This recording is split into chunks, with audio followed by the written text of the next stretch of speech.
পয়সা দিয়ে ভালো মন্দ খাওয়াবে তা নাই, মাকে কাপড় বা গায়ে কাপড় বা বলে স্বামী ছিড়ি কত ও লাউটা আমার সারা রাত নাকে তেল দিয়ে হস হস করে ঘুমিয়ে থাকে আর স্বামী করতেছে।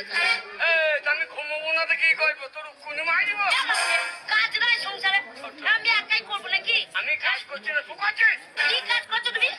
মেজাই দিবি না। তুমি মেজা দেবে না, লাউটা না বলে খুব কত এক মাস মুখ কি বলছো কি একবার ধরবার মুর্গের মতো পড়া আরে কি বলছো? আমাদের ছেলেদের বাকি বলো না, এইগুলো ঠিক বলো গো। সাংঘাতি মেয়ে কি বলেছো? ওই তো বাকি বলো রাজু বাবু, ওই